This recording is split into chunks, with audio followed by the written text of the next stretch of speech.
Aw, aren't they cute, K-Hubbers? I love puppies. They all look alike, so all of them are cute. Oh, look at that one. He looks different from the rest, but he's as cute as them. Come here, puppy. Come here.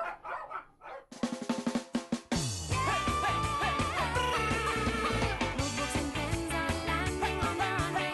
Our memories have drawn the cafeteria tray. You and I together chasing dreams in the hallway. School bell rings and it's another day. Hey! Knowledge and truth is a hope that they can take away. We're flying, live it up together forever without delay. So let's start today and everything's gonna be okay. Start today and everything's gonna be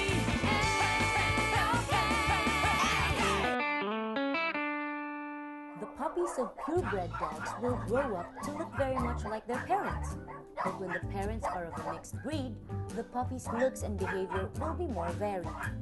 But before we can begin to understand the rules that govern how inherited characteristics are passed from parent to offspring, we need to understand the basic biological concept of how chromosomes behave during the fertilization of an embryo.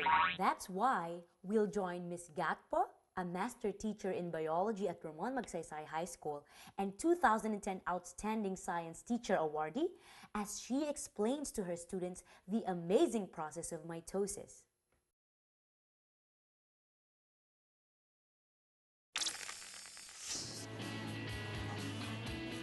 Hey, Are you hurt? are you in pain? Need a doctor? Or a stretcher?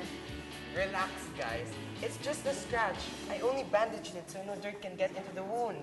But what if it does not heal? Don't worry, it will heal. When one gets an injury, the cell replicates and heals the wound. But Paulo is right.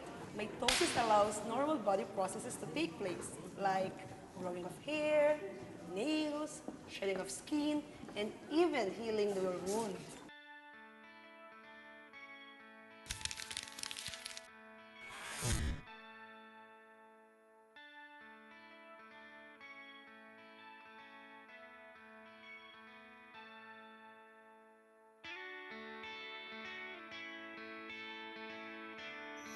Cell division is an essential aspect of life. It enables a multicellular organism to grow and reach the adult size. It also replaces worn-out or damaged cell and keeps the total number of cells in an adult organism relatively constant. The series of stages in the life of the cell is called the cell cycle. Can you name some stages, Paolo? A cell cycle consists of the preparatory phase or the interphase, the actual cell division or mitosis, and the cytokinesis or the division of the cytoplasm. Very good. So we'll start with the interphase stage or the preparatory stage.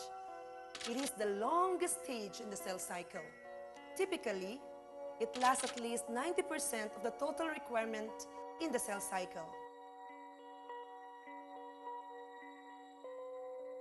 During interphase stage, the cell might appear resting, but actually it's not.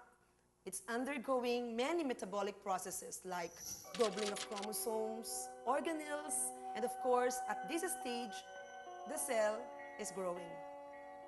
But interphase has a lot of other subphases, right? That's right, Brian. Interphase is made up of 3 different stages. We have the G1 or GAP1, S means DNA synthesis, and G2 means GAP2.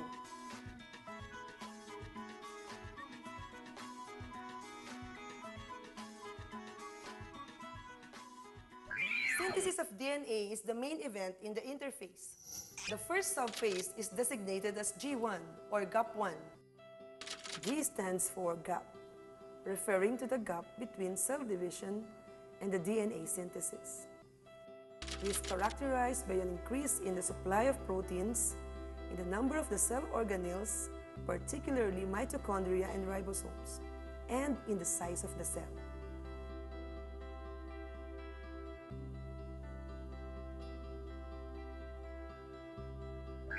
In the S stage or synthesis stage, the cell makes another copy of its chromosome, which are composed of DNA, together with the protein attached to them.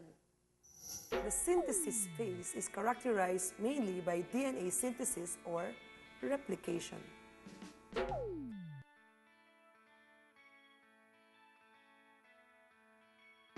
The identical copies of each chromosomes that result from replication are called sister chromatids. These sister chromatids remain attached to each other at a point of centromere. Next is G2 or gap2. It spans from the completion of DNA synthesis to the actual mitotic division. It prepares the cell for chromosomal separation.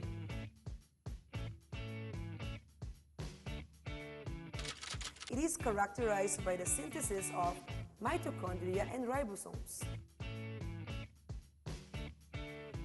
The synthesis of the microtubules and protein that will form the mitotic spindle fibers, and chromosomal condensation. Each chromosome has constriction point called the centromere, which divides the chromosome into two sections or arms. The short arm of the chromosome is labeled the P arm.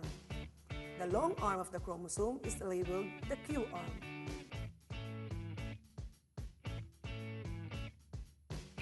But ma'am, when does the actual cell division happen?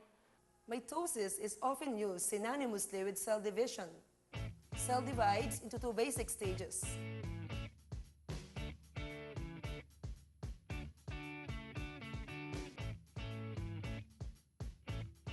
The division of the nucleus and its content to produce two daughter nuclei, known as karyokinesis. And the second one is the division of the cytoplasm to produce two daughter cells, known as cytokinesis.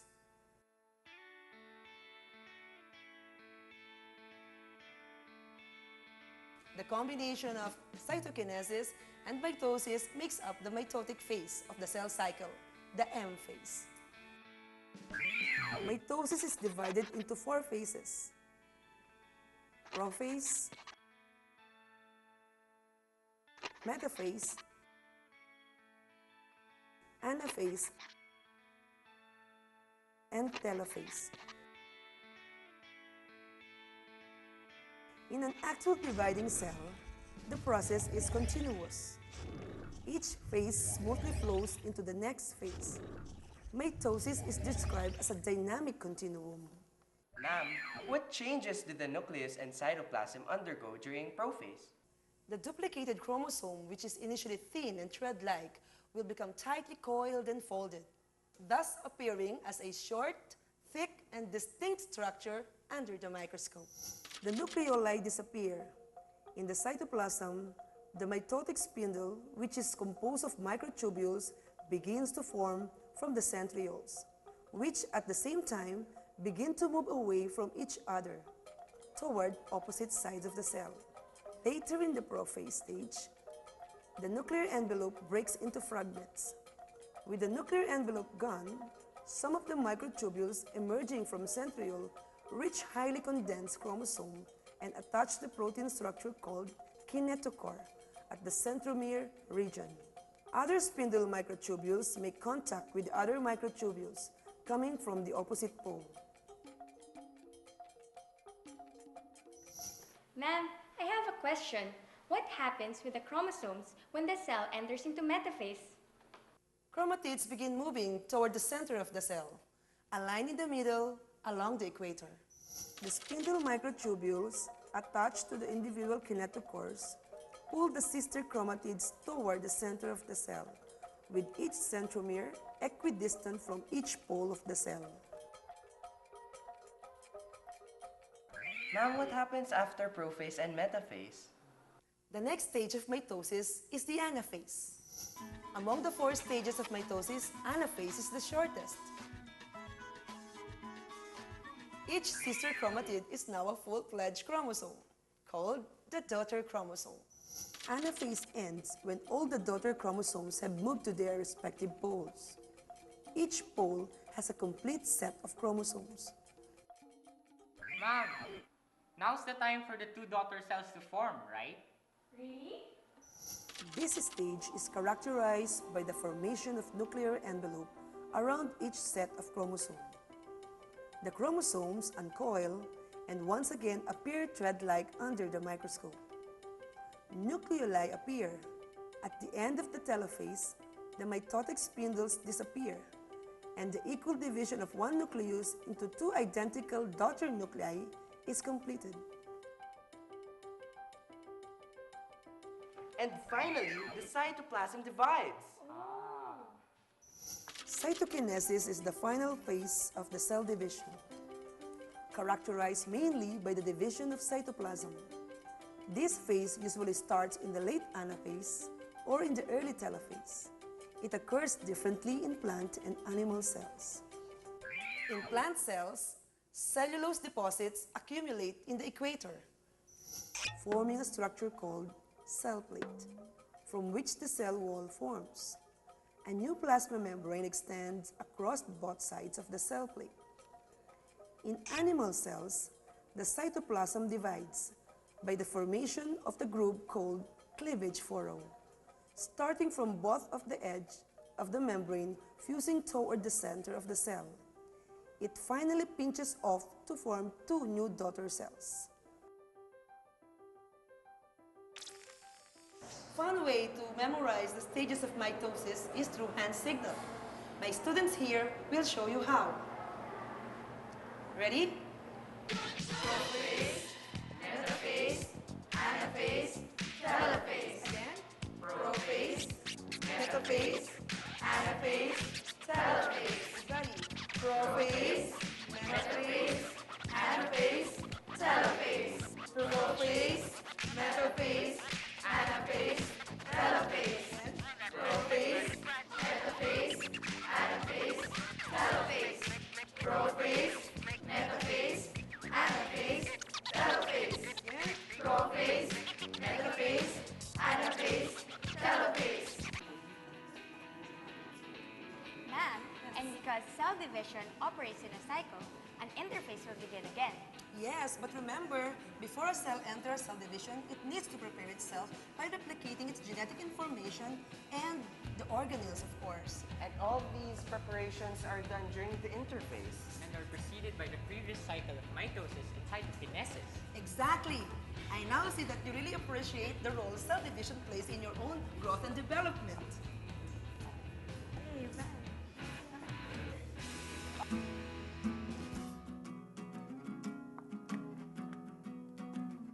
The cell is a small body, always found near nucleus. The centriole, it's so small but terrible. Spin the fibers, spin the fibers, spin the fibers, grow so near. The centriole, replicate and separate.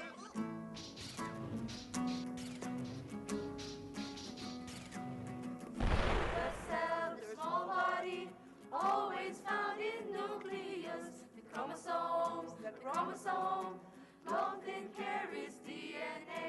Unwind, unzip, unwind, unzip, unwind, unzip, separate. The chromosomes, carries DNA. Unwind, unzip, unwind, unzip, unwind, unzip, separate. Just like these purebred puppies that look like their parents, in mitosis, each daughter cell is genetically identical to the mother cell. Hence, it can perform the same function as the parent cell. And because mitosis promotes the growth of an organism or repairs of worn-out parts, this process is critical for population growth. Each cell is important because without one, cells cannot group to form body tissues. And when a cell cycle is affected in any point by harmful compounds from, say, smoking, growth of an organism is threatened and population growth is hampered. That's not good because we'll no longer see more cute puppies like these. Hey puppies, wait for me. Bye K-Hubbers, see you next time.